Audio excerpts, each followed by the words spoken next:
예, 야고보서 5장 9절 같이 읽습니다. 형제들아 서로 불평하지 말라. 그리하여 너희가 정죄를 받지 아니하리라. 보라 심판자께서 문 앞에 서 계시느니라. 불평하지 말라. 그리하여 너희가 정죄를 받지 아니하리라. 불평하면 어떻게 된다고요? 예, 심판 받는다. 정죄를 받는다 이 말이죠. 형제들아 서로 불평하지 말라. 근데 예. 믿음의 사람들이 한 불평 생각 기도합니다. 위대하고 거룩한 주 하나님 감사합니다. 하나님께 은혜와 복을 주셔서 오늘 이 시간 주의 첫날 주의 말씀을 전합니다. 아버지 하나님 말씀을 듣고 또 주께 경배하기 위해 이 자리에 모인 모든 혼들에게 복을 주시고 마음 가운데 은혜와 성령을 충만케 하여 주시고 어느 시간보다도 복된 시간이 되도록 도와주시기를 간구합니다. 아버지 하나님 새 힘을 얻게 해주시고 주님으로부터 오는 신선한 기름 부음을 받게 해 주시옵소서. 아버지 하나님 저의 영을 주의 영으로 충만케 하여 주시고 하나님의 말씀으로 가득 채워주시고 하나님의 왕국인 의와 화평과 기쁨이 저희 속에서 차고 넘치게 해주셔서 저희가 이런 영적인 모든 일들을 아버지 하나님 일상에서 늘 체험하고 누리도록 해주십시오. 감사드리며 주의 손기도합니다. 아멘. 아멘. 오늘은 믿음의 사람들이 한 불평이라는 주제로 주의 말씀을 전하겠습니다. 얼마 전에 믿음의 사람들의 실수로부터 배우는 교훈 이런 걸 제가 한번 2시간 정도 다룬 적이 있고 뭐 계속 하려면 몇 시간 더 할 수 있는데 남의 실수를 계속 이야기할 건 없을 것 같아가지고 2시간만 했어요. 오늘도 마찬가지로 한 몇 시간 해야 되는데 1시간만 하겠습니다. 가장 성경에서 유명한 믿음의 사람들만 그러면 오늘 다루겠습니다.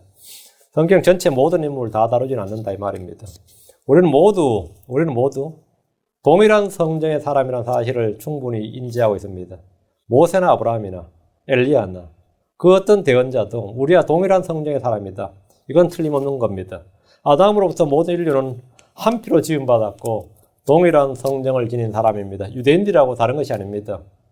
크리스천들에게서 다른 것도 아닙니다. 사람은 다 거기서 거기입니다. 사람 다 거기서 거기에요. 물론 우리는 하나님의 백성의 자녀들로서 세상 사람들과 다른 점이 많이 있어야 되고 다른 점이 많이 있지만 육신에 관한 한 다를 것이 전혀 없습니다. 우리는 똑같은 살과 피를 지니고 있습니다. 광야에서 이스라엘 사람들은 모세에게 불평을 했습니다. 한둘이 불평한 것이 아니라 또 어떤 한 무리가 불평한 것이 아니라 전체 회중이 불평했습니다. 예를 들어 한 무리가 불평했으면 아마 그들만 징계를 하든지 그들만 분리시켜버리든지 독립시켜버리든지 떨어뜨려버리든지 어떻게 쫓아내버리든지 하면 되는데 온 회중이 다 불평을 했어요. 온 회중이. 출애굽기 16장 2절에 보면 이스라엘 자손의 전체 회중이 광야에서 모세와 아론에게 불평하며 이스라엘 자손의 한 지파가 한 부족이 그게 아니야. 전체 회중이 이스라엘 자손의 전체 회중이 광야에서 모세와 아론에게 불평하며 이런 때 여론조사를 하면 모세와 아론은 당장 탄핵되고 남습니다. 이런 때 지지율 하면 뭐죠? 국정 지지율 따지면 이거는 50%는 호사하고 10%도 안 나오는 거죠. 한 자릿수를 유지하기조차 어려울 겁니다. 모세는 그때마다 주 하나님 앞으로 나가서 이 문제를 해결했습니다. 출애굽기 16장 9절에 모세가 아론에게 이르되 이스라엘 자손의 온 회중에게 말하기를 주 앞에 가까이 나오라. 그분께서 너희가 불평하는 것을 들으셨느니라 하라. 이렇게 해서 회중을 모았어요. 주 앞으로 나오라. 주 앞에 가까이 나오라. 주님은 회중들이 모세에게 하는 불평을 들으시고 그들의 문제를 해결해 주었습니다. 하지만 그들은 문제를 해결받으면 또 불평하고 해결받으면 또 불평하고 계속 불평을 했습니다. 문제가 해결되면 또 다른 문제로 불평을 했고 그 문제 해결되면 또 다시 다른 문제로 불평했고 계속 불평을 했습니다. 백성들 중에 일부가 그러하면 그들을 설득하거나 징계를 하거나 쫓아내거나 어떻게 분리를 하거나 그렇게 조치를 취할 수가 있는데 온 회중이 다 그래버리니까 모세도 어떻게 할 수가 없었습니다. 민수기 14장 2절에 이스라엘의 모든 자손이 모세 아론에게 불평하며 온 회중이 그들에게 이르되 우리가 이집트 땅에서 죽었더라면 좋았으리라. 우리가 이 광야에서 죽었더라면 좋았으리라. 이렇게 나오는데 온 회중이 이렇게 중요한 말은 일부 회중이 아니라 온 회중이 그랬다는 거예요. 온 회중이. 우리가 이집트 땅에서 죽었더라면 좋았으리라. 이 말은 뭐죠? 모세 네가 안 왔으면 우리를 구출 안 했으면 좋았겠대. 하나님 우리를 출애굽 안 시켰으면 차라리 좋았겠대. 하나님을 부정하는 거예요. 하나님의 사역을 부정하는 건데 하다 정도를 넘어서는 거죠. 이걸 cross the line. 라인을 넘어섰다. 이거예요. 불평을 해도 정도가 있어야 되는데 우리가 이집트 땅에서 죽었더라면 좋았으리라. 우리가 이 광야에서 죽었더라면 좋았으리라. 하나님 하시는 모든 일을 한 번에 그냥 단번에 부정해버린 거예요. 이 불평대로라면 이스라엘 아이의 출애굽 자체를 후회하고 출애굽을 이루신 하나님 자체를 부정하는 정도입니다. 그들은 모여서 불평했고 각자 자기 장막 속에서도 불평했습니다. 가족들이 모여 장막에서 주께 감사와 찬양을 드린 것이 아니라 함께 모여서 불평했습니다. 신명기 1장 21절에 너희 장막 속에서 불평하며 이르기를 너희 장막 속에서 불평하여 이르기를 주께서 우리를 미워하셨으므로 아모리 족속의 손에 넘겨 멸하시려고 우리를 이집트 땅에서 데리고 나오셨도다. 적과 꿀이 흐른 땅에 데려간다 해놓고 사실은 거짓말이었다. 하나님 우리를 거짓말했다. 우리에게 거짓말했다. 우리를 쏘겠다. 우리를 데려나서는 죽이려고 그랬다 이거예요. 하나님 황당한 거죠. 뭐 오해 뭐 이 정도가 아니라 이건 완전 대놓고 막 이러는 거예요. 가족들이 모여가지고 함께. 그러니까 출애굽기 16장 12절에 내가 이스라엘 자손이 불평하는 것을 들었노라 하시면서 이들을 언제까지 참아야 하는지 말씀하셨습니다. 이거 내가 언제까지 참아야 되느냐. 민수기 14장 21절 내게 불평하는 이 악한 회중을 내가 어느 때까지 참으랴. 이스라엘 자손이 내게 불평하는 것 즉 그들의 불평하는 말을 내가 들었노라. 내게 불평하는 이 악한 회중. 주님께서 이스라엘을 이 악한 회중, 불평하는 악한 회중. 누구에게 불평했나? 모세 아론에 불평했다. 하나님께서 우리를 죽이려고 했다. 아무리 역사 소리 나는 게 죽이려고 우리를 데려왔다 이거예요. 내게 불평하는 이 악한 회중을 내가 어느 때까지 참으랴. 이스라엘 자손이 내게 불평하는 것, 즉 그들의 불평을 내가 들었노라. 그러나 이런 불평은 민초들이나 육신적인 성도들만 한 것이 아닙니다. 주의 성도들로 불평하고 믿음의 좋은 평판을 받았던 사람들도 불평했습니다. 우리 모든 일에서 감사하고 모든 일로 인해 감사하고 늘 찬양 희생물을 주께 드려야지만 불평할 때가 있습니다. 주님께 짜증을 낼 때가 있고 불만을 토로할 때가 있습니다. 성경은 일단 불평하지 말라 이렇게 명령합니다. 컴플레인하지 말라고요. 그러지 not, complain not. 불평하지 말라. 우리는 이웃 형제들에게 불평하지 말아야 됩니다. 레위기 19장 18절에 너는 원수를 갚지 말고 내 백성의 자손들에게 불평하지 말며 내 이웃을 내 자신같이 사랑하라 나는 주니라. 여기 보면 중요한 말. 내 이웃을 내 자신같이 사랑하라. 이것이 주님께서 크고 첫째 되는 계명 내 하나님을 마음과 성공과 힘을 다해 내 하나님을 사랑하라. 신명기 6장 5절. 둘째도 그와 같이 하면서 레위기 19장 18절을 인용해야 돼. 내 이웃을 내 자신같이 사랑하라. 그래서 내 이웃을 내 자신같이 사랑하라. 이 앞에 뭐가 있냐면 내 백성의 자손들에게 불평하지 말며 불평하지 말고 사랑하라고요. 불평하지 말고 이웃 사랑의 계명에 앞서서 불평하지 말라가 이 명령이 있습니다. 우리는 이웃을 사랑하기 전에 이웃에게 불평하지 말아야 된다 이거예요. 유대인들은 동족 유대인들이 모두 육신의 형제고 믿음의 형제입니다. 그들은 모두가 아브라함의 자손이에요. 그럼 만약에 유대교를 회심했다 그러면 믿음의 형제가 되는 거죠. 모두가 육신의 형제고 모두가 믿음의 형제입니다. 서로 불평해서는 안 됩니다. 그렇지않은 교회에서 같은 형제들, 지체들 향해 불평하지 말아야 됩니다. 야고보서 5장 9절에 형제들아 서로 불평하지 말라. 그리하여 너희가 정죄받지 아니하리라. 보라 심판자께서 문 앞에서 계시느니라. 주님은 우리가 하는 불평을 다 들으신다.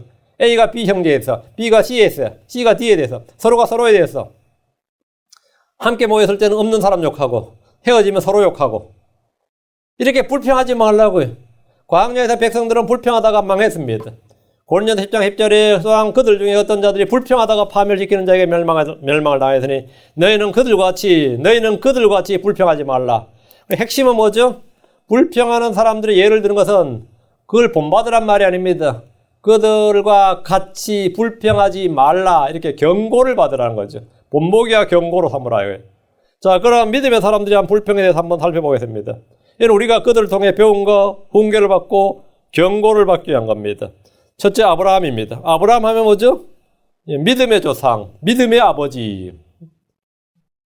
아브라함은 믿음의 아버지라 불리는 사람입니다. 그는 하나님을 보시고 믿음에 관한 탁월한 사람입니다.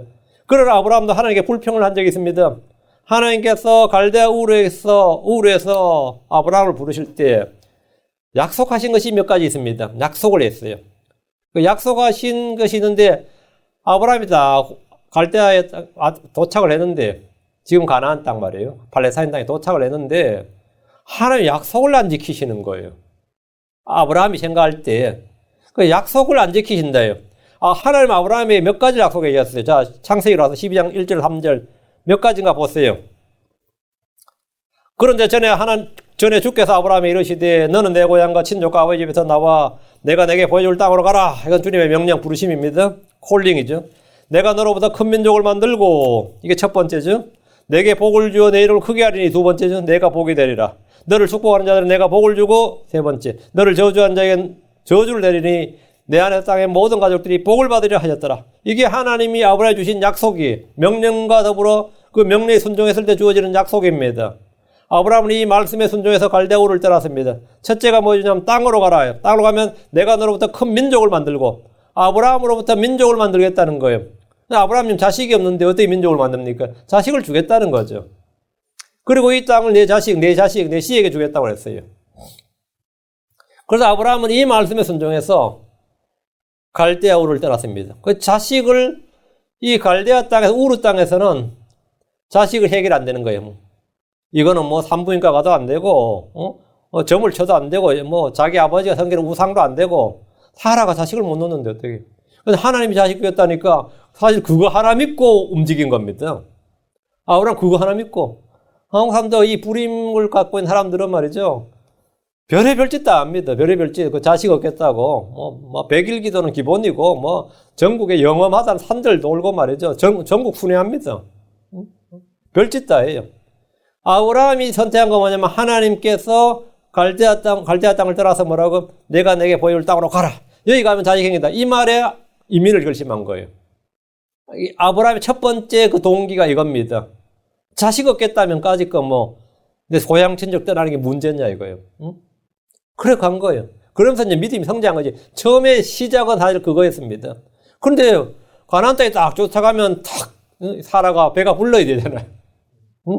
하나님 약속에 순종했으니까. 가나안 땅에 딱 쫓아가는데 사라가 자식 놓을 생각을 안 하는 거예요. 뭐 사라도 뭐 재주가 없는 거죠. 하나님이 딱 어떻게 해주셔야 되는데 그 가나안 땅에 딱 도착했으면 뭐 1, 2년 안에 야 역시 하나님께 말씀 딱 순종했더니 그냥 오니까 그냥 떡두꺼비 같은 자식이 생기네. 이래서면 그 문제가 안 되는데 와서 1년이 지나고 2년이 지나고 3년이 지나고 4년이 지나고 나이는 지금 75세에 떠났어요. 나이가 적은 나이도 아니에요. 응? 이게 안 되는 거예요. 80이 돼도 없어. 85이 돼도 없어. 없어요. 10년이 지났는데도 하나님 약속을 지킨 거예요, 안 지킨 거예요? 근데 지금 가나안 땅에 지금 계속 왔는데 온 지 1, 2년이 아니란 말이죠. 지금은 자식 몇 낳았어야지. 가나안 땅에 온 지 몇 년인데 자식이 없어요. 자기는 분명히 갈대아우를 떠났습니다. 자기는 하나님의 명령을 지켰어요. 약속을 지켰어요. 그러나 아브라함이 하나님으로부터 받은 약속은 왜 안 되는 거예요? 받은 게 없단 말이죠. 그런 가나안 땅에서 자기 부인이 죽을 때 땅을 산 거, 그 매장지 산 게 전부였을 만큼 땅도 받지 못했고 자식도 받지 못했어요. 그럼 하나님이 사기친 거예요. 난감하잖아 이거. 스데반은 말하기를 사도행전 7장 5절에 또 그분께서 그 땅 안에서 그에게 발 디딜 만큼의 상속재산도 결코 주지 아니하였으나 땅 준다 그랬잖아요. 땅. 근데 발 디딜 만큼의 상속재산도 결코 주지 아니하였으나 그래도 아직 그가 아이가 없던 때에 그와 그의 뒤를 이을 그의 씨에게 그 땅을 소유로 주실 것을 약속하였느니라. 그 아이가 없는데 그 땅을 아이에게 소유로 준다. 아브라함 씨에게 소유로 준다 그러니까 이 정도면 뭐죠? 이제 소위 세상적으로 말하면 사기도 이런 사기는 없는 거예요. 이 정도 수준이면 사기도 이거는 뭐 말이 안 되잖아. 아브라함 상속재산을 받지 못했습니다. 아브라함 자식도 받지 못했습니다. 자식이라도 생기면 어떻게 되죠? 역시나 하나님 이렇게 나올 거 아니에요. 역시. 근데 이게 안 되는 거예요. 그래서 주 앞에서 불평을 하는데 창세기를 합니다. 15장 2절 3절. 창세기 15장 2절 3절. 아브라함이 이르되 주 하나님이여 무엇을 내게 주려고 하시나이까 난 아이가 없이 지내오며 내 집에 청지기는 다마스쿠스에 온 이 엘리에셀이니이다 하고 또 아브라함이 이르되 보소서 주께서 내게 씨를 주지 아니하셨은즉 보소서 내 집에서 태어난 자가 내 상속자니이다 하며 주님이 뭘 주려고 그러는데 내게 무엇을 주시려고 하시나이까요? 나는 아이가 없이 지내오며 자식 안 주셨다 이거예요. 그래 지금 이 종이 상속자가 될 판이단 말이죠. 엘리에셀이 상속자가 되겠다 이거죠. 보소서 주께서 내게 씨를 주지 아니하셨은지요. 주님은 분명히 주신다고 하셨지만 안 주셨다 이거예요. 주님 약속 안 지키셨다 이거예요. 아브라함 하나님께서 약속하신 씨를 주지 않으셨다고 불평을 했습니다. 약속을 받았지만 그 약속의 성취는 오랜 시간에 인내가 필요합니다. 믿은 우리에 필요한 것이 인내입니다. 근데 이 인내가 필요한 때에 뭘 하죠? 보통 불평을 합니다. 대부분은 오래 참고 인내하지 못하고 그 시간에 뭐 하냐면 불평을 내요. 하나님께서 말씀하셨는데, 하나님께서 약속하셨는데, 나는 믿고 기다려. 나는 했는데, 왜 안 됐냐 이거예요. 아브라함은 분명히 가나안 땅을 떠났어요. 가나안 땅으로 떠났어요. 그래서 가나안 땅에 지금 도착했습니다. 도착했어요. 주께서 아브라함에게 씨에 대한 약속을 다시 한번 이 아브라함이 불평하니까 다시 한번 확증하셨습니다. 15장 4절 5절. 보라, 주의 말씀이 그에게 임하여 이르시되 이 사람은 내 상속자가 아니요 엘리에셀이 아니다고요. 오직 내 뱃속에서 나올 자가 내 상속자가 되리라 하시더라. 네가 네 뱃속에서 나올 자가 네 씨가 나온다고. 그분께서 꿀을 데리고 밖으로 나아가 이르시되 이제 하늘을 쳐다보고 별들을 셀 수 있거든 세어보라 하시며 또 그에게 이르시되 내 씨가 그와 같으리라 하시니라. 이렇게 자식을 많이 주겠다는 거예요. 아브라함은 이 말씀을 믿었습니다. 아브라함이 안 믿은 거 아니에요. 아브라함은 믿었어요. 그래서 그가 그 믿음을 의로 여기셨습니다. 그리고 주님께서 그날 밤에 언약을 맺으셨습니다. 그럼 이 이후에 이제 언약 맺었으니 끝난 거죠. 그럼 이 일 후에 아이가 생겼습니까? 안 생겼어요. 아니, 이래서 생겨야 될 거 아니에요. 여전히 아이는 없었습니다. 사라는 입덧을 안 하더라 이거예요. 그래서 사라의 제안으로 여종 하갈에게서 아이를 하나 낳았습니다. 이때가 가나안 땅에 온 지 10년입니다. 기다리다 못해서 아브라함이 기다리다 못해서 86세에 더 늙기 전에 말이죠. 하갈로부터 이스마엘을 얻었고 이 아이가 주께서 주신 아이려니 생각하면서 살았습니다. 이제 이게 이렇게 하나님께 괜히 내가 그동안 기다리게 했는데 내가 할 수 있는 일을 다 했어야 되는구나 이러면서 자신의 육신적인 방법으로 할 수 있는 최선을 다한 게 뭐냐면 하갈을 취해서 아이를 낳았는데 이렇게 하니까 그건 간단하잖아요.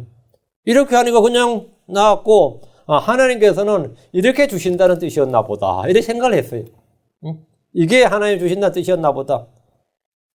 그래서 주님께서 그때부터는 아브라함하고 아무 대화도 없고 교제도 없고 13년이 그냥 훌쩍 지났습니다. 아브라함 육신을 따라 자기 마음대로 해버리니까 하나님과 교제가 단절된 거예요. 그 13년 뒤 99세에 하나님 아브라함이 오셔서 아이를 주겠다고 말씀하셨습니다. 아이가 있는데 뭐 주기는 뭘 주? 지금 이스마엘이 있는데 이스마엘을 주 앞에 잘 살게 해달라고. 주님은 그의 나이 100세 이삭을 주셨습니다.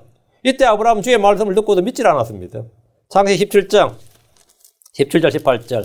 그때 아브라함이 얼굴을 대고 엎드려 웃으며 마음속으로 이르되 100세인 사람에게서 아이가 태어날 수 있으리요 90세인 사라가 낳을 수 있으리요 하고 아브라함이 하나님께 아뢰되 이스마엘이나 주 앞에 살기를 원하나이다 하며 이제 더 이상 자식 주겠다니 그런 말 필요 없다고. 이스마엘이나 그냥 달라고. 이스마엘이나 주 앞에 살게. 얘가 장자고 얘나 잘 살게 해주시면 그거 족하다 이거죠. 믿음의 아버지 아브라함이 이제 주의 말씀을 믿지 못한 겁니다. 기다리다 이제는 필요 없다 이거예요. 그는 지난 13년 동안 육신을 따라 살았고 육신의 자녀는 이스마엘을 상속자로 생각하고 있었기 때문입니다. 육신이 성령을 앞서는 경우가 바로 이런 예입니다. 그는 주의 약속을 들었고 주께 불평함으로써 잘못된 길을 걷고 있었습니다. 지금 잘못된 길을 걷고 있었어요. 이것은 우리가 흔히 범하는 오류 중에 하나입니다. 주께 받은 말씀이 있지만 인내로 기다리는 대신에 불평함으로써 한동안 길에서 벗어나는 겁니다. 그래서 주의 약속의 말씀을 기다려서 그 말씀 주께서 이루신 걸 하는 게 아니라 내 육신적인 방법과 육신적인 생각으로 내 마음대로 자행하고 나서 그것을 하나님 뜻으로 생각하고 그냥 여기고 사는 거예요. 그 이후에는 주께서 주신 약속이 성취될 때는 도리어 그것을 부정하고 불신해버립니다. 이게 아브라함이 하나님께 한 불평이었습니다. 인내가 필요할 때 불평한 거죠. 인내가 필요할 때. 예. 우리는 하나님의 수많은 약속을 가지고 있습니다. 그럼 약속을 받은 후에는 인내로 기다려야 됩니다. 소망 중에 기다려야 됩니다. 그러나 그렇지 못하고 불평을 하기 시작하면 그때부터는 길에서 벗어나 잘못하게 됩니다. 길에서 벗어나 잘못하게 됩니다. 둘째는 모세입니다. 모세는 백성들의 불평을 온몸으로 감당한 사람입니다. 그런 그가 주의 부르심을 받았을 때 3번이나 거절하며 주의 말씀에 딴지를 걸었습니다. 딴죽을, 우리말로 딴지 건다, 딴죽을 걸었다 그래요. 출애굽기 3장 10절입니다. 출애굽기 3장 10절. 그런즉 이제 오라 내가 너를 파라오에게 보내리니 이로써 내가 내 백성 곧 이스라엘 자손을 이집트에서 데리고 나가리라. 이 말씀 출애굽기 3장 10절 주님께서 모세에게 이 명령을 주시기 전에 5절부터 주님께서 9절까지 쫙 설명을 하셨어요. 모세에게 출애굽에 대해서. 그리고 나서 출애굽에 대해서 설명을 하고 주님께서 5절, 6절, 7절, 8절, 9절까지 설명을 하고 나서 그런즉 이제 오라. 내가 너를 파라오에게 보내리 이로써 내가 내 백성 곧 이스라엘 자손을 이집트에 데리고 나가리라. 이렇게 말씀하셨죠. 주님은 길게 모세에게 다 설명하고 모세가 주님께 드디어 우리 백성을 하나님 주의 백성을 구속하시려는구나 이렇게 이해할 수 있도록 하셨어요. 그냥 명령을 딱 준 게 아니라. 그리고 모세에게 이제 내가 너를 파라오에게 보내리니 내가 내 백성 곧 이스라엘 자손을 이집트에 데리고 나가리라 이렇게 말씀하셨습니다. 참으로 감격적인 말씀이고 자기가 모세가 40년 전에 사실 이 일을 이루려고 했던 일이었어요. 그리고 그것은 조상들에게 주신 하나님의 약속의 성취였습니다. 그런 감사를 드리고 찬양을 드리면서 막 이제 주님께서 일하신다 하고 막 이래야 되죠. 근데 그는 그 자리에 그 말 딱 듣고 나서 어떻게 하죠? 주의 말씀에 짠죽을 걸었습니다. 11절. 주님께서 지금 5, 6, 7, 8, 9, 10절까지 당장 15절을 말씀하셨는데 모세가 딱 다 듣고 나서 하는 말씀이 뭐죠? 11절. 모세가 하나님께 이르되 내가 누구에게 파라오에게 하며 이스라엘 자손을 이집트에서 데리고 나가리까? 이랬어요. 여러분 이게 딱 읽을 때 어떻게 들려요? 뭔 말 같지 않은 소리 하십니까? 이건 그거예요. 하나님 뭔 말 같지 않은 소리 하십니까? 내가 누구기에 파라오에 가면 주님께서 모세한테 내가 너를 파라오에게 보내리니 이로써 내가 내 백성 이스라엘 자손을 하니까 내가 누구기에 내가 뭔데 내가 뭐 하려고 하나님 내가 뭐 하려고 그 짓 합니까? 내가 뭔데 내가 누군데 우리말로 하면 한국말로는 내가 뭔데 그거 합니까? 내가 왜 그거 합니까 이거예요. 내가 왜요? 응? 이거 진짜 황당한 말이죠. 내가 누구이기에 파라오에 가면 이스라엘 자손을 이집트에서 데리고 나가니까 내가 뭐 하려고 미쳤다고 그 짓 합니까? 이 말입니다, 이게.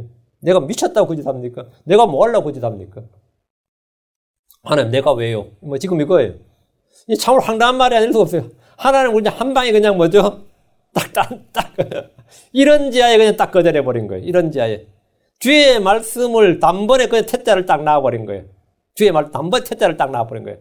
내가 누구에게 파라오에 가며 이스라엘 자손을 이집트에서 데리고 나가리까? 이 말은 하나님 내가 뭐 하려고 내가 뭐 하려고 그거 합니까? 내가 왜 그거 합니까?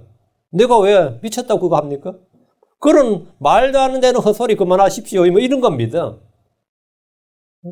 하나님 앞에서 보인 모세의 반응은 참으로 황당하기가 그지없는 거예요. 하나님 이런 모세에게 장시간 길고 긴 대화를 시작하셨습니다. 이제 이제 하나님께서 말씀을 시작하셨어요. 이제 이 말이 끝날 쯤에 모세는 다시 주 앞에서 한마디 했습니다. 4장 10절. 이제 충분히 알아듣고도 남을 만한 이제 주님께 또 길고 긴 대화를 했는데 주님께 4장 10절. 모세가 죽게 하래되 모세는 이제 듣고 있는 모세는 주로 듣는 거예요. 하나님 말씀하시고 모세는 주로 들어요. 보통 우리가 말씀하시고 하나님 응답하는 게 아니라 지금 하나님 모세에 대해 막 말하고 모세는 딱 듣고 나서 예스 너 이러는 거예요 지금. 모세가 죽게 하래되 내 주여 나는 말에 능하지 못하니이다. 지금까지도 그러하였고 주께서 주의 종에게 말씀하신 이후에도 그러하오니 나는 말이 느리고 혀가 둔하나이다 하며 이 말은 뭐죠? 안 되겠는데요 이 말이에요. 못하겠는데요. 저 못해요. 내 주여 나는 말에 능하지 못하나이다. 내가 대언자로 이스라엘의 지도자로 정치 지도자로 나가려면 뭐 해야 되죠? 말을 잘해야 될 거 아니에요. 모세는 자기는 못한다 이거야. 못한 이유를 딱 댄 거야. 하나님 지금 쫙 말씀하시니까 나 못해요. 난 말 못해요. 그런 말에 능하지 못하기 때문에 파라오나 백성들 앞에서 주께서 자기의 들려준 말씀을 전할 대언자로서 직무를 수행할 수 없다 이 말이에요. 안 된다. 난 못하겠다. 난 안 됩니다. 지금까지도 그러하였고 이 말은 그가 예전부터 말을 잘 못했다 이거예요. 예전부터. 주께서 주의 종에게 말씀하신 이후에도 그러하오니 이 말은 뭐죠? 주님과 날 지금 만났죠. 주님 만나서 내가 완전 말이 확 터져야 되는데 주님 만난 후에도 똑같다 이거예요. 지금까지도 그랬고 주님 만난 지금도 주님 갑자기 내 말을 확 튀어주시지 않았다 이거예요. 똑같다 이거예요. 지금도 주님과 만난 지금도 말이 느리고 혀가 둔하다 이거예요. 주님 만나도 내가 변한 게 없네 이 말이에요. 대언자가 혀가 느리고 말이 둔하다는 것은 치명적인 약점입니다. 목사나 복음 전도자가 말을 잘 못한다는 것도 큰 약점입니다. 저도 이 발음이나 발성의 문제가 있어서 제 살거든 사람들마다 지적해요. 응? 목사님 너무 말이 빨라가지고 발음이 좀 불분명해가지고 그럼 내가 한 번 더 들으세요 그래요. 한 번 더 들으세요. 그래서 이제 원고도 드리고 뭐 이러는 겁니다. 그래가지고 또 어떤 형제는 또 프로그램으로 느리게 듣기, 윤목사 설교 느리게 듣기 이런 거 만들어서 올리는 사람도 있고 그게 되게 이상하더라고 나는. 근데 또 그것도 좋아하는 분들도 좋아해요. 느리게 1.0을 1.25로 하면 좀 많이 느리게 돼요. 그리고 느리게 듣기, 동영상도 만들고. 근데 제가 전에는 발음이 굉장히 깨끗했습니다. 그건 20대였어요. 말이 빨랐지만 발음이 깨끗했어요. 그리고 말의 발음이나 발성이 굉장히 좋은 편이니까 나는 내가 발음이나 발성이 나쁘다는 거는 내가 이해를 못하는 거예요. 근데 지금 진짜 나빠요. 근데 정작 목사가 된 30대부터 문제가 터졌어요. 말이 둔해진 거예요. 이 점점 좋아져야 되잖아요. 근데 점점 둔해지는 거예요. 모세는 전부터 말에 능하지 못했다고 지금 하나님 앞에 말하는데 40대까지는 모세가 굉장히 말에 능했습니다. 그건 사도행전 7장 22절에 나옵니다. 모세가 이집트 사람들의 모든 지혜를 배워 말과 행동에 능력이 있었느니라. 모세는 뭐라고? 말과 행동에 능력이 있어. 그때는 진짜 못할 게 없을 것 같았어요. 그래서 자기는 40세에 구원자로 자청한 겁니다. 그는 스스로 구원자를 자청할 정도였습니다. 그럼 그가 형제들의 배척을 받고 이집트를 떠나서 미디안으로 도망하면서 말을 잃어버린 거예요. 형제들이 자기를 배척하고 자기가 이제 도망자 신세가 되면서 완전히 낙담 할 말이 이때는 누구하고 말할 것 없죠. 그러니까 말에 대한 능력 자체가 잃어버렸어요. 그리고 한 40년 이집트를 떠나면 히브리 말도 이집트 말도 다 잊어버릴 때죠. 뭘 기억은 하겠지만 그게 모국거리가 기억은 하겠지만 지금 말을 둔할 수밖에 없는 거죠. 당연히. 그리고 말이 둔한 자가 된 겁니다. 맨날 양치면서 양들하고 말하겠어요? 그 입도 꽉 다물고 있고 그 말이 점점 둔해지는 거죠. 그 말 둔하다고. 그 지금도 둔하다고. 신약에서는 사도 바울이 이와 비슷했습니다.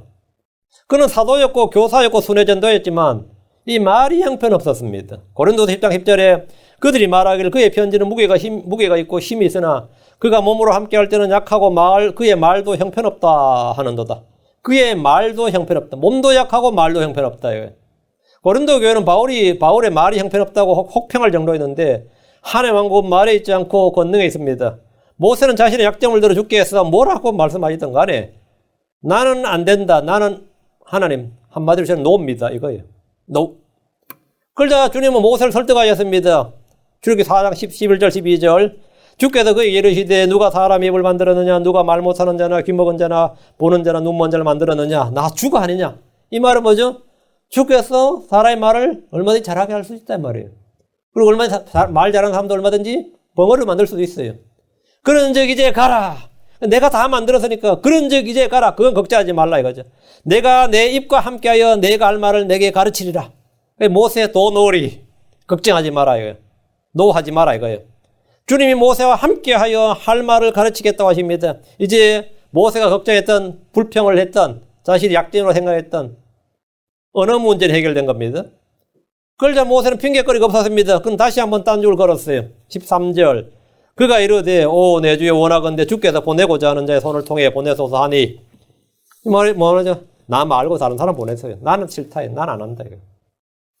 모세 이 말에 이제 이 정도 되면 하나님 어떨 것 같아요? 3장 5절부터 시작했는데 그죠?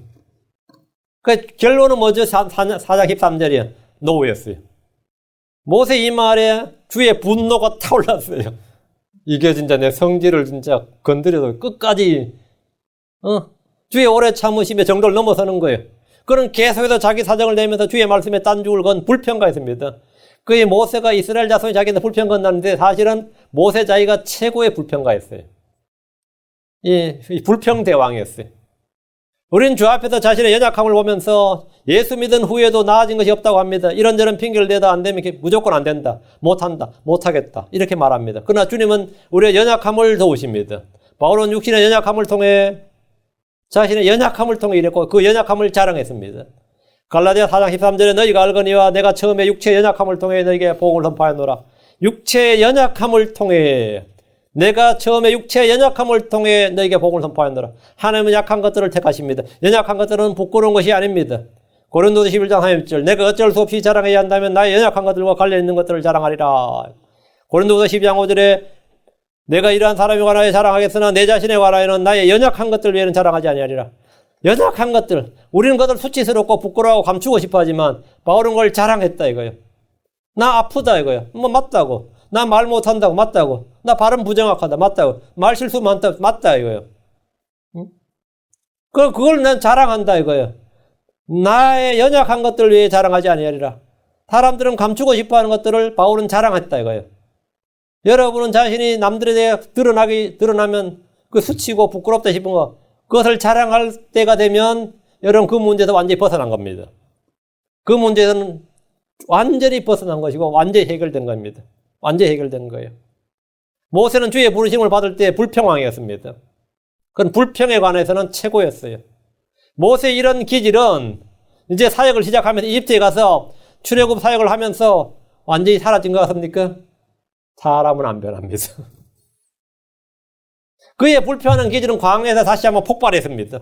다시 한번 유감없이 발휘가 되는데 민수기 11장 11절 14절입니다. 민수기 11장 11절부터. 민수기 11장 11절. 모세가 주께 아뢰되 주께서 어찌하여 주의 종을 괴롭게 하셨나이까? 어찌하여 내가 주의 눈앞에서 호의를 입지 못하며 또 주께서 이 온 백성의 짐을 내게 떠맡기시나이까? 모세의 불평이 폭발한 장면입니다. 하나님께 대한 불만 불평이 폭발한 장면이에요.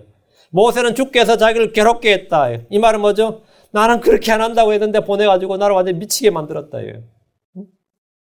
왜 나를 자기를 괴롭게 했다 이거야. 주의 사역을 맡은 게 영광이고 기쁨이고 즐거움이고 은혜가 아니라 뭐라고요? 나를 괴롭게 했다. 자기에게 일을 맡긴 것은 주의 눈에 호의를 입은 것이 아니라 호의를 입지 못한 것이다. 이거. 왜 그렇게 나를 미워하셔가지고 나에게 이런 일을 맡겼냐 이거예요. 왜 주께서 온 백성의 짐을 나에게 떠맡겼느냐. 연속해서 불평을 막 쏟아낸 겁니다. 12절. 이 온 백성을 내가 소치하였나이까? 내가 그들을 낳았기에 주께서 내게 말씀하시기를 양육한 아버지가 젖먹이를 품듯 그들을 내 가슴에 품고 내가 그들의 조상들에게 맹세한 땅으로 가라 하시나이까? 왜 나한테 이런 말씀 이렇게 명령을 하셔가지고 나한테 왜 이런 일을 맡기 위해 나를 괴롭게 했느냐 이거예요. 내가 이 백성을 후퇴했냐 이거예요. 모세가 막 따지는 거예요. 불평불만이 지금 극에 달한 겁니다. 불평불만이 극에 달한 겁니까? 그런 자기가 낳지도 않는 백성들을 왜 내가 양육한 아버지가 젖먹이를 품듯이 가슴에 품고 가나안 땅으로 가야 되느냐 이거예요. 강력하게 항의한 겁니다. 그는 지치고 힘들었습니다. 그는 처음부터 이 일을 하고 싶지 않았고 몇 번이나 거절했음에도 하나님께서 이 일을 떠맡겨서 자기를 괴롭게 한다고 불평을 시작한 겁니다. 모세를 목자로 임명한 하나님에게 인사를 잘못했다 이겁니다. 모세는 할 말이 많았습니다. 13절 14절. 이 온 백성에게 줄 고기를 내가 어디서 얻으리까? 그들이 나를 향하여 울며 이르기를 우리에게 고기를 주어 우리가 먹게 하라 하오니 이 일이 내게 심히 무거워 나 혼자서는 이 온 백성을 감당할 수 없나이다. 여보, 그들이 나를 향하여 울며 이르기를 백성들이 모세한테 우는 거예요. 고기 먹고 싶다고. 모세만 미치고 발작 뛸 일이죠. 놀아버린 거예요. 고기 먹고 싶다고 우는데 내가 고기를 어디서 얻느냐고. 우리에게 고기를 좀 먹게 하라는데 나는 이걸 감당할 수가 없다. 이제 내가 견딜 수가 없다 이거. 난 번아웃 됐다 이거예요. 모세는 이 일을 주께 맡기면 간단한 일인데 자기가 감당하고자 해서 너무나 힘이 들었습니다. 여기 지금 핵심이 뭔지 아세요? 13절 이거예요. 내가 어디서 얻으리까? 모세가 얻는 거 아니에요. 하나님이 얻는 거지. 내가 어디서 얻으리까? 이 말은 그가 백성들의 요구를 자기 힘으로 감당하려 오는 데서 오는 고통이었습니다. 백성들은 계속해서 모세에게 불가능한 것들을 요구했는데 모세는 그것을 감당할 수 없었기에 죽을 지경이었습니다. 이때 기억해야 할 말이 있습니다. 뭐죠? 시편 55편 22절에 내 짐을 주께 맡기라. 그러면 그분께서 너를 붙드시고 의로운 자가 흔들리는 것을 결코 허락하지 아니하시로다. 내 짐을 주께 맡기라. 모세는 그럼 백성들이 자기에게 그걸 쏟아내면 그 짐을 뭐라고? 내가 감당하기에 지친다, 감당할 수 없나이다가 아니라 그걸 주께 맡기라고. 토스하라고. 주께 딱 트랜스퍼를 하라고요. 주께 맡기라고요. 잠언 16장 3절 내 일들을 주께 맡기라. 그리하면 내가 생각한 것들이 굳게 세워지리라. 그 두 개를 하면 되죠. 내 짐을 주께 맡기라. 내 일들을 주께 맡기라. 모세는 자신의 사정과 짐과 일들을 주께 맡겨야 됩니다. 불평해야 될 것이 아니라 주께 맡기면 그만입니다. 이것은 모든 성도들이 반드시 배워야 할 교훈입니다. 내 인생에서 내가 감당할 수 없는 짐들, 감당할 수 없는 일들, 어찌할 바 모르는 일들, 어쩔 줄 모르는 일들이 항상 다가옵니다. 그런 게 없을 때가 없습니다. 그때 내가 해야 될 일은 뭐죠? 내 짐을 주께 맡기라. 내 일들을 주께 맡기라 합니다. 그렇지 않고 그것을 내가 하면 내가 감당할 텐데 주여 할 수가 없습니다. 어떻게 할 수가 없습니다. 그러면 당연히 할 수 없는 일을 없는 거죠. 그거는 내가 해야 되는 일이 아니라 나를 통해서 주께 가야 될 일입니다. 내를 통해 주께 가야 될 일이에요. 많이들이 힘들다, 고달프다, 미치겠다, 죽겠다 이렇게 하소연하면서 죽게 부르짖지만 사실은 기도의 모양을 한 불평을 쏟아내는 겁니다. 죽게 맡기는 것이 아니라 불평을 쏟아내는 것이. 지금 민수기 11장 11절부터 13절은 14절까지 모세는 기도가 아니라 불평이었어요. 불평이었다고. 그럴 때 어떻게 한다고요? 죽게 맡기게 됩니다. 불평해야 될 때가 뭐라고요?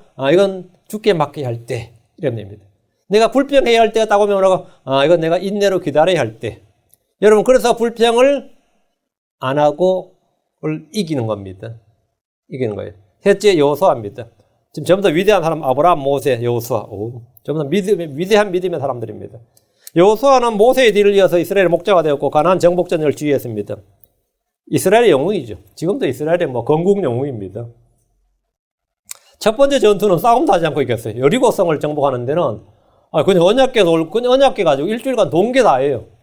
칼도 안 잡고 그냥 동계 다 하는데 그냥 여리고 가나안의 관문이란 말이죠. 그 여리고성이 무너지고 이거 이런 전쟁이라면 이거 앞으로 전쟁은 거저먹기죠.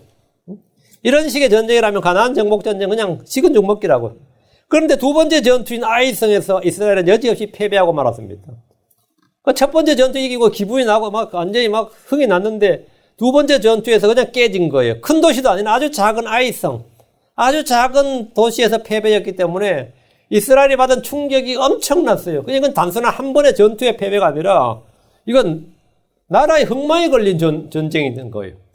그때 여호수아가 보인 반응이 여호수아기 갑니다. 7장 6절 7절. 여호수아가 어떻게 될 것 같아요? 7장 6절 7절. 여호수아가 자기 옷을 찢고 이스라엘의 장로들과 함께 주의 궤 앞에서 땅에 얼굴을 대고 엎드리며 머리에 흙을 끼얹고 저녁 때까지 있다가 여호수아가 이르되 슬프나이다 오 주 하나님이 어찌하여 주께서 이 백성을 데려다가 요르단을 건너게 하게 하시고. 갑자기 어떻게 나오는 거죠? 우리의 실수나 잘못을 좀 점검해 보는 게 아니라 오 주 하나님이 어찌하여 주께서 이 백성을 데려다가 요르단을 건너게 하시고. 지금 주님께 바로 뭐가 쏟아지는 거죠? 원망과 불평이 쏟아지는 거예요. 우리를 아모리 족속의 손에 넘겨주사 멸망시키려 하시었나이까 우리가 요르단 저편에서 만족하고 거기 가였더라면 좋을 뻔하였나이다. 이렇게 기도가 시작되는 거예요. 이거 황당한 거죠. 오 주 하나님 어찌하여 주께서 이 백성을 데려다 이러는 거예요. 그러니까 하나님께 불평을 쏟아냈고 차라리 요르단 저편에서 만족하고 강을 건너지 않았으면 좋을 뻔하였다 하면서 후회를 했습니다. 괜히 강을 건너가지고 이 꼴을 나간다고. 그는 위대한 전사였지만 딱 한 번의 패배를 당한 후에는 일개 병사들이나 다를 바가 전혀 없었습니다. 지금까지 여호수아는 모세 아래에서 전쟁할 때는 아말렉과 싸울 때든지 져본 적이 없어요. 그건 항상 승리했습니다. 져본 적 평생 이게 처음이야. 이렇게 승리만 하던 사람은 작은 전쟁 한 번에도 자존심에 큰 상처를 입고 그냥 인생 끝장난 줄로 압니다. 인생 끝장난. 항상 성공가도를 날리던 사람은 남들이 볼 때 아무것도 아닌 문제에도 크게 좌절해요. 자기가 잘 나가던 사람들마다 작은 실수, 작은 실패에도 그것을 크게 느낍니다. 여호수아는 이 아이성에서 전투를 유난히 크게 느꼈고 이 전투로 마치 이스라엘 끝장난 것처럼 몇 명 안 죽었어요, 사실은. 근데 난리가 난 거예요. 난리가 난 거예요. 그는 지금까지 위대한 전사였지만 패배를 당한 후에는 진짜 어느 병사들, 일개 무명 소졸이라 다를 바가 전혀 없었습니다. 이것이 우리의 본래 모습입니다. 믿음이 충만할 때나 은혜를 많이 받을 때의 모습과 패배했을 때의 모습이 완전히 다릅니다. 그것은 마치 풍선의 말이죠. 바람이 찼을 때하고 바람이 빠졌을 때 모습이 완전히 다른 거랑 같아요. 우리가 은혜 충만하고 성령 충만하고 믿음 충만할 때의 모습이야. 그게 진짜 자기 모습인 줄 알면 하나님께서 한번 가시로 한번 쭉 찔러주시지. 쭉 다 애가 다 빠지면 어떻게 되는지 보여주시는 거예요. 그게 우리 본래 모습입니다. 어느 것이 진짜 우리의 모습인가 하면 패배했을 때, 넘어졌을 때 보이는 반응, 그것이 진짜 모습입니다. 교회에서도 마찬가지. 성도들의 진짜 모습은 교회에서 은혜 받고 분위기 좋고 할 때 모습이 진짜 모습이 아니고 어려움이 닥쳤을 때 나타나는 그 사람의 반응이 진짜 모습이에요. 그 사람이 그때 보이는 모습이 그 사람의 진면목입니다. 진면목, 본래 모습이에요. 그 사람의 밑바닥을 볼 수 있는 것이고 본질을 볼 수가 있는 거예요. 자, 8절 9절. 여호수아 7장 8절 9절. 주여 이스라엘 자기 원수들 앞에다 자기 등을 돌려서오니 내가 무슨 말을 하오리까. 가나안 족속과 그 땅의 모든 거주민이 그것을 듣고는 우리를 둘러싸고 우리의 이름을 땅에서 끊으리니 주께서는 주의 크신 이름을 위해 어찌하려 하시나이까. 아이성의 사람들이 이스라엘을 깨부셨다. 그 작은 아이성이 이스라엘을 이겼으면 나머지 가나안 족속들은 뭐라 하면 별거 아니었네. 여리고 성 무너질 때는 두려웠었는데 알고 보니까 싸워보니까 별거 아니었네. 이제 우리 난리 났다 이거예요. 그 주께서는 주의 크신 이름을 위해 어찌하려 하시나이까. 어쩌려고 지금 우리가 패배하게 만들었냐 이거예요. 여호수아 이 모습은 옛적에 광야에서 동료들이 악한 보고를 쏟아냈을 때 모습과 거의 흡사합니다. 그때 갈렙과 여호수아는 무조건 승리를 외쳤는데 한 번의 패배를 경험한 여호수아는 완전히 딴 사람이 되어버렸습니다. 사람은 자신이 그 일을 겪기 전까지 아무도 자신의 본 모습을 제대로 파악하지 못합니다. 우리 일상에서 자주 넘어지고 패배합니다. 그렇다고 해서 주께 불평하며 세상 끝난 것처럼 부러질 필요가 없습니다. 하나님 여호수아에게 언제나 무조건적 승리를 주신 것이 아닙니다. 먼저 자신을 살펴보고 죄와 불법을 제거해야 됩니다. 우리 가운데 누룩이 없는지 내 속에 쓴뿌리가 없는지 살펴보고 제거해야 됩니다. 실패는 우리 자신을 돌아보라는 것입니다. 하나님께 문제가 있는 것이 아니라 지금 내 자신에게 뭔가 문제가 있다는 거죠. 실패는 하나님의 문제가 아닙니다. 내 자신의 문제입니다. 하나님이 우리에게 실패를 주시는 것은 우리 자신을 성찰하라 이거예요. 한호 없이면서 자신을 살펴보라 해요. 패배는 우리가 주의 은혜를 입을 수 있도록 돌아보는 시간입니다. 여호수아는 이 일로 교훈을 얻고 그들 속에 전 아간의 죄와 불법을 찾아내서 제거한 후에 그 후에 단 한 번도 패배하지 않았습니다. 단 한 번도 패배하지 않았습니다. 넷째, 성경에서 가장 위대한 믿음의 사람은 엘리야입니다. 지금 우리는 성경에서 가장 위대한 믿음의 사람들을 뽑아서 그들의 삶의 여정을 보고 있습니다. 엘리야는 갈멜산으로 바알의 대언자 450명과 작은 숲의 대언자 400명을 불러 모았습니다. 850명이죠. 이날 바알의 대언자 450명이 죽어요. 이들은 당대 이스라엘의 종교 권력을 가진 자들로서 이세벨의 상에서 먹는 자들이었습니다. 열왕기상 18장 19절에 그런즉 이제 사람을 보내 온 이스라엘과 또 이세벨의 상에서 먹는 바알의 대언자 450명과 여기 이세벨의 상에서 먹는 바알의 대언자 450명. 이 말은 뭐죠? 예, 국립 대언자예요. 왕립. 왕실에서 급여를 주고 이들을 후원하는 대언자들이라고요. 그 정교일치 국가에서는 신정일치국가에서 이게 가능한 거죠. 종교와 정책이 일치되어 있으니까. 그 이 이세벨이 적극적으로 후원하고 이들을 돌봐주는 대언자가 바알의 대언자 450명이었단 말이죠. 그래 이세벨의 상에서 먹는 바알의 대언자 450명과 작은 숲의 대언자 400명을 갈멜산으로 모아 내게로 나오게 하소서 하고 아합 왕에게 말했어요. 그 아합이 그렇게 한 거죠. 엘리야는 백성들 앞에서 이들과 누가 참 하나님인지를 가리는 영적 전투를 벌였습니다. 그는 불로 응답하시는 하나님을 직접 보여주었고 백성들로 하여금 바알의 대언자들을 한 명도 남기지 않고 모조리 죽이도록 했습니다. 450명을 도륙한 거예요. 한 명도 남기지 않고 이세벨의 상에서 먹는 바알의 대언자를 다 죽여버렸어요. 이건 무혈혁명, 명예혁명이 아니라 유혈혁명이었습니다. 유혈혁명이었다고. 450명이 죽었다는 것은 장난이 아닙니다. 이걸 다 때려 죽였다는 것은 하루 만에. 이거는 이 예스루엘에 뒤집어지는 일이죠. 그냥 그걸 다 때려 죽였다고. 완전 피가 낭자한 거죠. 이건 피해 혁명이었어요.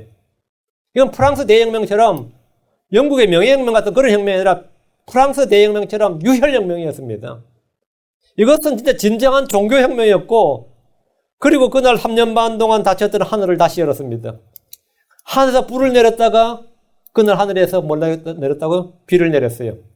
이러면 어떻게 되는 거죠? 나라가 뒤집어지는 거지. 이런 일이 있었으면 나라가 뒤집어지는 거죠. 백성들도 마찬가지고. 아합과 이세벨도 어떻게 되겠어요? 이거야말로 정말 엘리야는 하나님의 대언자 그 자체고 하나님의 사이에 익은 거죠. 근데 야고보 이 장면을 이렇게 기록했습니다. 야고보 17절 18절에 엘리야는 우리와 같이 동일한 성정의 지배를 받은 사람이로되 여기 중요합니다. 우리와 동일한 성정의 지배를 받은 사람이다. 엘리야는 육신의 성정의 지배를 받았다는 거예요. 우리와 동일한 성정의 지배를 받은 사람이다 이거예요. 동일한 성정의 지배를 벗어난 사람이 아니었다 이거예요. 비가 오지 않길 그가 간절히 기도하니 3년 6개월 동안 땅에 비가 오지 아니하였고 그가 다시 기도하니 하늘이 비를 주고 땅에 자기 열매를 내었느니라. 이렇게 그 한날에 하늘에서 불을 내리고 한날에 비를 내렸던 엘리야가 우리가 동일한 성정의 사람이라는 것은 금방 드러납니다. 왜 드러났냐, 이게. 그럼 이런 엘리야가 주 앞에서 무슨 불편이 있느냐? 그래, 이스라엘의 영웅으로 등극할 줄 알았는데, 이세벨이 자기 상에서 보는 대원자 450명이 죽었다는 말로 복수 선언을 했어요. 내가 엘리야 안 죽이면 내가 한국 사람은 일을 간다 그러죠. 성을 바꾼다 그런 말하죠. 내가 엘리야를 안 죽이면 하나님께서 신들이 내게 벌을 더 내리기를 원한다. 반드시 죽인다고 이세벨의 그 땅의 권한이 그 여왕의 권한이었습니다. 남편이 아합 왕인데 아합 왕을 권한을 능가하는 사람이 이세벨이었어요. 이세벨이 공식적으로 국가의 적으로 엘리야를 공식적으로 죽인다. 이랬어요. 그 한국 구한말에 명성황후가 김옥균을 죽인다 이랬어요. 그 김옥균을 죽인다는데 김옥균을 죽인 사람이 그냥 일개 낭인이 아닙니다. 그 당시 최고 엘리트였던 이름 홍누구였더라. 프랑스에 유학 갔다 온 사람이고요. 한국의 춘향전이나 이런 걸 프랑스어로 다 번역해서 출간했던 그런 사람입니다. 그런 사람이 김옥균을 죽이러 헌터가 찾아다닌 거예요. 그래서 김옥균 죽였죠. 그 명성황후가 김옥균이 안 죽이고 내가 발 뻗고 안 산다 그랬어요. 근데 그러면 김옥균은 그날부터 죽은 목숨이야. 그날부터. 명성황후가 죽든지 자기가 죽든지 둘 중에 하나죠. 그 자기가 김옥균이 죽었는데 이세벨이 엘리야를 안 죽이면 뭐라고? 그 엘리야냐 이세벨이 지금 이래 된 거예요. 엘리야 그 말 들어서 어떻게 됐어요? 바알의 대언자 다 죽였는데 이세벨 정도야 뭐 이렇게 나오면 간단한 문제인데 그 말 듣고 동일한 성적의 지배를 받았기 때문에 어떻게 돼요? 그날부터 날랐죠. 어디로 날랐겠어요? 하여튼 어딘 곳 날랐어요. 응? 그날 이세벨의 복수 선언이 딱 공식적으로 국가에 선포되니까 하루아침에 쫓기는 도망자 신세가 되었고 엘리야는 이세벨을 피해서 브엘세바로 달렸습니다. 브엘세바로. 그는 살기 위해서 도망을 쳤습니다. 그는 하루길 광야로 가서 하루 정도 달리면 어떨 것 같아요? 광야길로 달리면 목도 마르고 힘도 들고 막 미치죠. 어제까지만 해도 뭡니까? 하늘에 불도 내리고 비도 내린 엘리야가 이게 자기 신세가 어떨 것 같아요? 이게 지금 이세벨 피해 도망치는 자기 신세를 보면서 그냥 브엘세바까지 갈 때는 살겠다고 도망갔는데 브엘세바에서도 위험한 거예요. 예, 아합과 동맹을 맺었거든, 남왕국이. 그놈 잡아서 넘기라 그럴까봐, 이번 이제 광야로, 아무도 안 사는 광야로 도망을 쳤는데, 하루 정도 달리고 나면 사람이 어떤 생각이 들 것 같아요? 죽여라, 이런 생각이. 광야 하루 달리면 말이죠. 그냥 저절로 그런 생각이 들어요. 그래가지고, 열왕기상 19장 4절. 그러나 그가 스스로 하루길을 가서 광야로 들어가 로뎀 나무에 이르러 그 밑에 앉아 스스로 죽기를 구하여 이르되, 그 밑에 앉아서 스스로 죽기를 구하여 이르되 오 주여 조카오니 이제 내 생명을 취하시옵소서. 나는 내 조상들보다 낫지 아니하나이다 하고 그는 자살을 하지는 못하고 주께서 자기를 죽여주시도록 기도했습니다. 나는 내 조상들보다 낫지 아니하나이다. 이 말은 그는 사무엘처럼 배교한 민족들을 되돌리고 부흥을 이룰 줄로 생각을 했는데 그렇죠. 하늘에서 불을 내리고 그날 3년 반 동안 안 내리던 비를 내렸으면 이스라엘은 당연히 어떻게 되는 거예요? 당연히 부흥이 일어나고 개혁이 일어나고 바알 대언자를 다 죽이고 산당들 다 허물고 막 그래야 될 거 아니에요. 그날 자기도 바알 대언자 450명 죽였잖아요. 그런데 이게 어떻게 된 건지 세상이 변한 게 하나도 없어요. 그런 자신이 능히 이스라엘의 개혁과 부흥과 핵심을 일으키고 바알 종교가 완전히 깨지고 모두가 여호와 하나님께로 돌아올 줄로 생각을 했어요. 그리고 그렇게 해서 예스리엘로 달려갔는데 죽음이 딱 기다리고 있으니까 친 거예요. 차라리 그래서 이스라엘이 도저히 이렇게 해도 회심을 못한다면 차라리 그냥 나 죽는 게 낫다고. 차라리 주님 나를 죽여달라고 기도를 한 겁니다. 그는 어떤 대언자들도 하지 않았던 위대한 표적을 백성들에게 한날에 보여주었습니다. 바알의 대언자들을 다 죽였습니다. 그러나 민족적 회개나 계획이나 부흥은 전혀 일어나지 않았습니다. 세상은 변한 것이 하나도 없었습니다. 이스라엘은 변한 것이 전혀 없었습니다. 그는 성공했다고 생각했지만 실패자로 드러났습니다. 그는 40일을 달려 호렙산으로 갔습니다. 그는 거기서 주를 만났어요. 주님께 할 말이 많죠, 이제, 이런 상황에서. 거기서 엘리야가 주께 한 말을 들어보십시오. 열왕기상 19장 10절. 그가 이르되 내가 주 만군의 하나님을 위하여 심히 질투하였나이다. 이는 이스라엘 자손이 주의 언약을 버리고 주의 제단들을 헐며 칼로 주의 대언자를 죽였기 때문이오며. 실제로 이렇게 했죠? 나만 곧 나만 남았거늘 그들이 내 생명을 찾아 제거하려 하나이다 하니. 그래 내가 이스라엘을 위해서 질투했고 주를 위해 질투했는데 다 죽이고 나만 남았고 그들이 내 생명을 찾아 제거하려 하나이다. 근데 주님 나를 보호 안 하시고 뭐 하시냐 이거죠. 지금 사정이 이렇게 돼서 그래서 지금 호렙산까지 왔습니다. 피해서 호렙산까지 왔다 이거예요. 그는 주를 위해 질투했지만 대가는 아무것도 없었어요. 이스라엘은 그런 자기를 죽이려고 한다고 불평을 했습니다. 불을 내리고 하늘에서 불을 내려서 여호와 하나님을 증언했고 하늘에서 3년 만도 다쳤던 비를 내렸어. 그들의 증거를 보여줬는데 그런 나를 지금 내 생명을 찾아서 그들이 나를 제가 죽이려고 그런단 말이죠. 주께서는 그에게 주께서는 엘리야에게 산들을 가르고 바위들을 산산조각 부수는 강한 바람을 보이셨습니다. 거긴 주님이 안 계셨습니다. 다음에는 지진을 보이셨습니다. 땅이 갈라지는 거죠. 거기 하나님이 안 계셨습니다. 그러나 거기에는 주님이 계시지 않았다면 다음엔 불이 일어났습니다. 이건 엘리야가 하늘에 내린 불이었습니다. 그런데 불 속에도 주님이 계시지 않았습니다. 그 뒤에 고요한 작은 음성이 있었는데 19장 12절 거기에 주님이 계셨습니다. 아주 중요한 겁니다. 주님의 음성은 강한 바람이나 지진이나 불 속에 있는 것이 아니라 고요한 작은 음성, 미세한 세미한 음성 가운데 계셨습니다.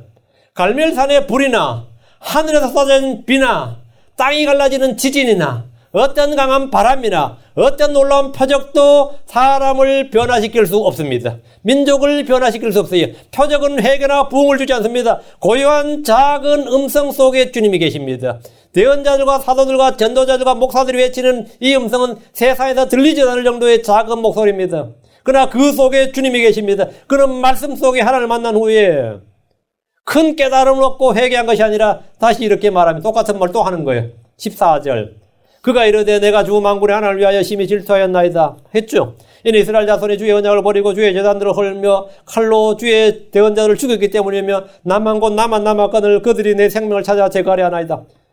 그건 지금 뭐 하는 거예요? 엘리야가 했던 말 또 하는 거죠. 하나님 지금 표적을 보이시고 하나님 어디 계신지를 말씀해 주셨는데 깨달았도다. 그렇구나. 이게 아니라 엘리야 지 할 말만 계속 하는 거예요. 왜? 이게 안 풀린 거야. 지금 이 문제 엘리야 안 풀린 거예요. 하나님께 같은 말을 계속 반복하는 것은 이 문제가 아직 해결되지 않았기 때문입니다. 하나님 그건 그거고요. 지금 내 문제. 알았어. 그건 그거고. 자꾸 나 죽이려고 그러는데.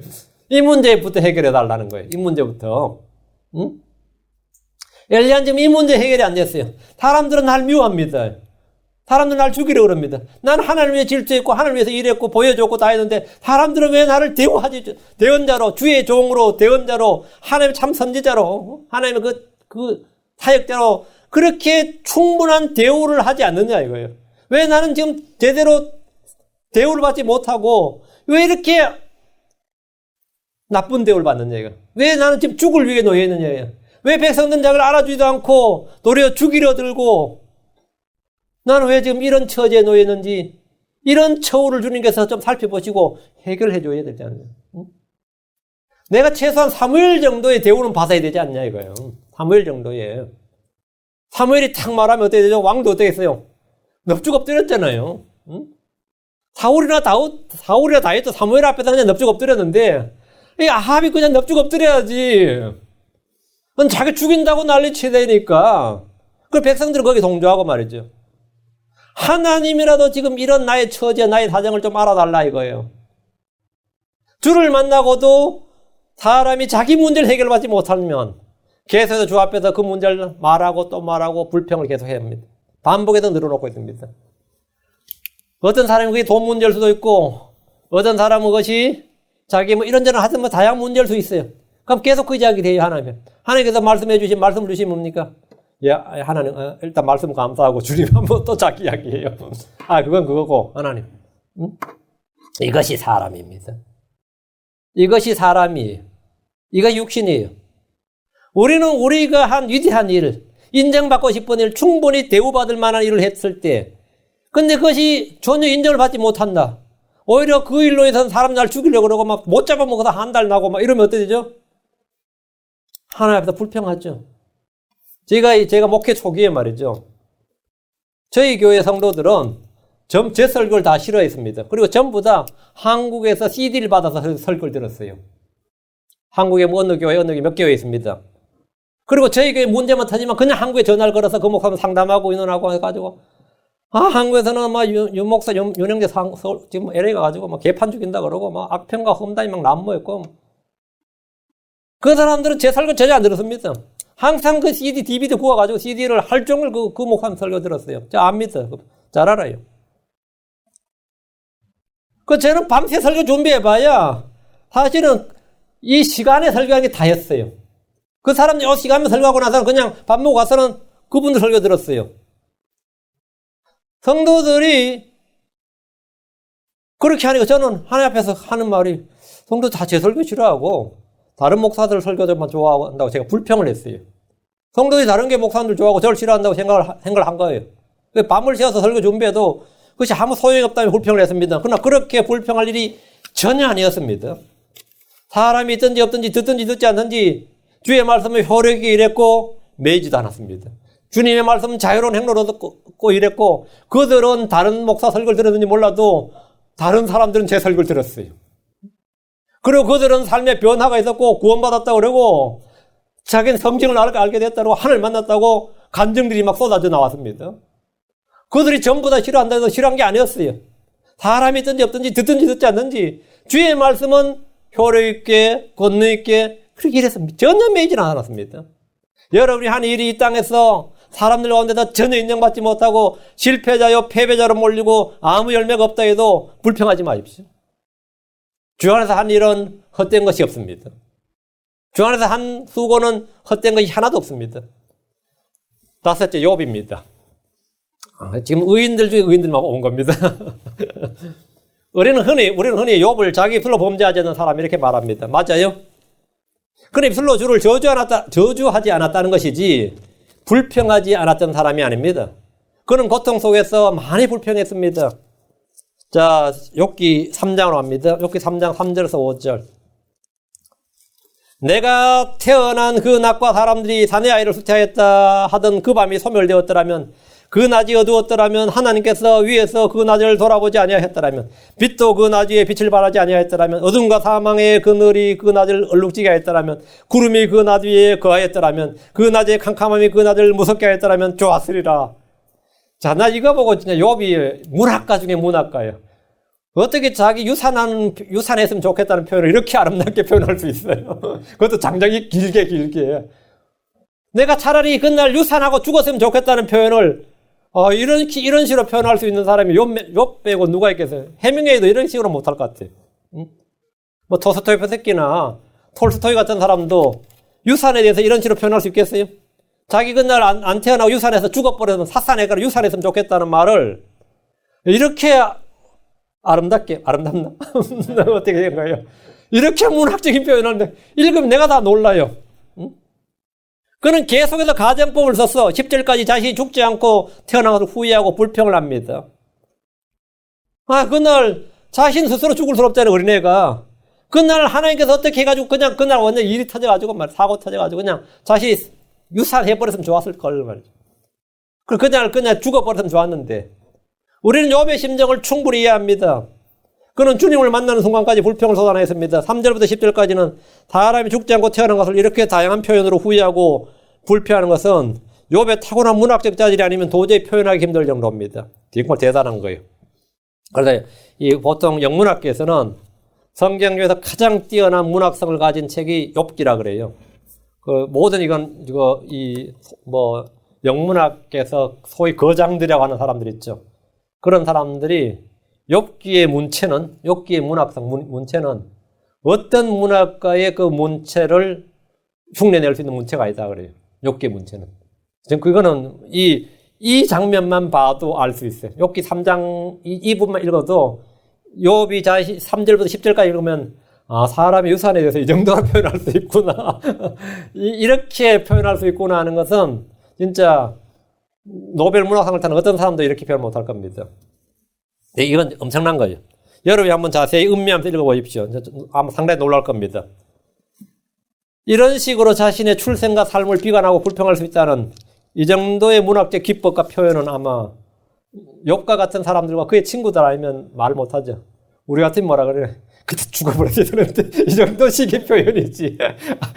우리는 문학생이 없으니까 그때 그냥 지졌어야 되는데 죽었어야 되는데 이 정도가 이 상스러운 일반 커먼 랭귀지예요. 그때 콱 죽었어야 되는데 왜 우리는 이런 식의 표현할 수 없죠. 그날에 해가 비치지 않았어야 되는데 어쩌고 이런 우리는 그 말은 말이 와닿지 않아. 그게 무슨 뜻인지 와닿지 않아. 얘가 지금 뭔 소리 하냐 이렇지. 그 말이 와닿아요? 와닿아요? 제 친구 어머니는 그래서 일하다 애 낳아가지고요. 애 안고 그래고 와가지고 저 들어 황당해가지고 이게 지금 소설이냐 사실이냐 싶은데 그러나 수두룩했습니다. 지금 요즘 정말 요즘 산파가 있죠. 요즘 한국 의사들이 딱 대기하고 있지만은 예전에 어른들 올 때는 그러면 요번 지금 그런 거 이야기하는 거예요. 차라리 그렇게 내가 환경이 나빠서 죽었으면. 진짜 그렇게 태어난 사람들은 황당하게 시리 상처받기 시리 말이야. 안 그래요? 그의 이런 말들은 자기 자신에게 한 것처럼 보이지만 주께 대한 불평이었어요. 욥기 10장으로 갑니다. 10장 18절 19절. 그런즉 어찌하여 주께서 나를 태에서 나오게 하셨나이까? 내가 숨을 거두어 아무 눈에도 보이지 아니하였더라면 얼마나 좋았을까? 여보, 내가 숨을 거두어 아무 눈에도 보이지 아니하였더라면 얼마나 좋았을까? 근데 지금 하나님께서 나를 태에서 나오게 하셨다 이거예요. 그러니까 주님께 뭐 하는 거죠? 그런즉 어찌하여 주께서 나를 태에서 나오게 하셨나이까? 나를 태어나게 하신 분은 주님이고 이 고통을 함께 하는 것도 다 주님이 태어나게 하셨어. 한마디로 말하면 주님께 지금 불평하고 원망하는 거죠. 내가 있지 아니한 것처럼 되었어야 마땅하며 태에서 무덤으로 옮겨져서야 마땅하였나이다. 태에서 무덤으로 뭐죠? 유산에 써야 된다. 그때 유산에 써야 된다고. 주님 그날 나를 죽이셔야 되는데. 응? 그런즉 어찌하여 주께서 나를 하며 자기를 태에서 무덤으로 옮기지 않으셨는지를 원망하며 불평했습니다. 이 불평이 어디까지 계속되냐? 38장까지, 37장까지 계속됩니다. 그게 지금 욥의 불평이 계속되는 거예요. 완전하고 의로운 욥, 하나님 인정한 곧바른 사람이었던 욥이었지만 그는 고통 앞에서 계속해서 주께 불평을 늘어놨습니다. 그의 불평은 여기서 그치지 않고 자기가 의롭다, 하나님께서 아무 까닭 없이 자기를 괴롭힌다, 하나님을 찾을 수가 없다 등등 일파만파로 번져나갑니다. 주께서 친히 욥에게 오지 않으셨다면 그의 불평은 죽을 때까지 계속됐을 겁니다. 우린 욥처럼 의롭고 완전하고 곧바르지 않더라도 우리가 알 수 없는 고통이나 고난이나 재앙이나 심판이 임하고 저주와 정죄를 받은 듯한 체험할 때가 있습니다. 그럴 때는 엄청 불평하죠. 제 친구 하나는 그렇게 새벽 기도 열심히 했는데 자기가 원하는 대학 떨어졌다고 얼마나 불평했는지. 하나님 어떻게 이럴 수가 있냐고. 교회 안 다니는 자기 친구는 합격하고 교회 잘 다니는 자기는 떨어졌다고 그렇게 하나님 원망하는데 하나님이 자기 대학 보내주려고 한 거 아닌데 십자에 못 박힌 거 아닌데 마치 십자에 못 박힌 게 자기 대학 보내주려고 자기 원하는 대학 보내달라고 십자에 못 박힌 줄 아는 것 같아. 응? 그때는 저도 이제 소신자라서 그 사람의 아픔에 공감하면서 위로하고 막 그랬어요. 책만 안 하고 같이 아픔에 공감하면서. 응? 욥은 이 고난의 순간에 다윗처럼 이 순간에 어떻게 해야 되냐 그러면 우리도 사실은 이런 고난 당하면 욥보면 더 하면 되지 덜 하진 않겠죠. 욥기 10편 2, 3편 4절이 욥은 지금 엄청난 고난의 터널을 통과하고 있어요. 이걸 뭐죠? 욥기 10편 2, 3편 4절이죠. 참으로 내가 사마의 그늘진 골짜기를 다닐지라도 해악을 두려워하지 아니하리니 주께서 나와 함께 계시며 주의 막대기와 주의 지팡이가 나를 위로하시나이다. 지금 욥은 지금 이걸 읽어야 돼. 이걸 읊어야 돼요. 참으로 내가 사마의 그늘진 골짜기를 다닐지라도. 지금 욥은 사마의 그늘진 골짜기를 다니고 있습니다. 그런데 지금 해악을 두려워하지 아니하리니 주께서 나와 함께 계시며 이래야 된다고요. 주의 막대기와 주의 지팡이가 나를 위로하시나이다 라고 하면 좋겠지만 그렇게 하지는 못했습니다. 우리 욥을 통해 내가 이해할 수 없는 일이 내게 벌어질 때 불평하는 대신에 시편을 노래하면서 인내로 견뎌야 됩니다. 그 순간에도 주님은 우리와 함께 계십니다. 그 순간에도 주님은 나와 함께 계십니다. 주님은 멀리 계시지 않습니다. 내 안에 계십니다. 사랑 노래 참는 겁니다. 주께서 자신의 얼굴을 숨긴 것처럼 보일 때 우리는 불평하는 대신에 감사와 찬양을 드리며 주를 기다려야 됩니다. 이외에도 주께 불평한 대언자를 찾아보면 꽤 많이 있습니다. 예레미야가 그랬고 요나가 그랬고 하박국이 주께 불평했습니다. 다윗 역시 주께 불평한 적이 있습니다. 그럼에도 주님은 그들을 향해 오래 참고 인내하시며 긍휼을 베풀고 은혜를 주셨습니다. 성경 우리에게 모든 일을 불평이나 시비가 없이 할지니라 이렇게 말합니다. 형제들은 서로에 대해서 불평하지 말아야 됩니다. 오늘 본문 말씀 야고보서 5장 9절 형제들아 서로 불평하지 말라. 그리하여 너희가 정죄받지 아니하리라. 보라 심판자께서 문 앞에 서 계시느니라. 주님께서 우리 앞에 계십니다. 언제나 우리 곁에 계십니다. 불평하지 말라고. 베드로전서 4장 9절에 불평 없이 서로 대접하라 했습니다. 우리는 항상 기뻐하며 모든 일에 감사하고 모든 일로 인해서 감사해야 됩니다. 그럼 우리는 믿음의 사람들이 한 불평을 통해서 배움과 교훈을 얻어야 됩니다. 우리는 이들보다 훨씬 더 믿음이 연약합니다. 그러나 우리는 더 큰 믿음의 소유자가 될 수 있습니다. 왜? 예수 그리스도의 믿음이 우리 안에 있습니다. 그럼 우리는 예수 그리스도의 믿음으로 성령 은사인 믿음을 가지고 살면 됩니다. 그래서 어려운 때에 언제나 여러분이 승리할 수 있길 바랍니다. 잠깐 기도합시다. 위대하시고 거룩하신 주 하나님 감사합니다. 저희가 이 삶에서 얼마나 불평할 때가 많이 있고 또 불평이 쏟아져 나오고 원망이 쏟아져 나오고 투덜대고 짜증이 나고 초조해지고 불안해하고 낙심할 때가 많은지 모릅니다. 주님께서 우리의 체질을 잘 아십니다. 우리의 연약함을 잘 아십니다. 우리가 허무보다 더 가벼운 그런 자임을 저희 스스로 알고 또 주님께서 아십니다. 저에게 긍휼을 베풀어 주셔서 아버지 하나님 저희 자신의 의가 아니라 주 예수의 의로 살게 하시고 저희 자신의 지혜나 권능이 아니라 주께로부터 오는 모든 것으로 살게 해주시기를 원합니다. 아버지 하나님 내가 어찌하여 이 일을 이렇게 아니라 우리는 모든 짐을 주께 맡기고 모든 사정을 주께 아뢰고 모든 염려를 다 주께 맡깁니다. 아버지 하나님 주님께서 우리의 혼을 맡아주시고 우리의 영을 맡아주시고 우리의 모든 사정과 일과 염려를 맡아주시고 아버지 하나님 주께 맡기는 모든 일들을 주님께서 감당해 주셔서 저희로 하여금 늘 상으로 평안 가운데 화평의 길로 걷게 하여 주시옵소서. 사랑하는 아버지 하나님 이 자리에 말씀을 들은 모든 분들에게 은혜 주셔서 삶 자체가 고난일지라도 아버지 하나님 그 가운데 제 입술에 늘 찬양 있게 해주시고 마음에는 기쁨과 즐거움 있게 해주십시오. 감사드리며 주의 성기도합니다. 아멘. 아멘. 찬송가 52장입니다. 찬송가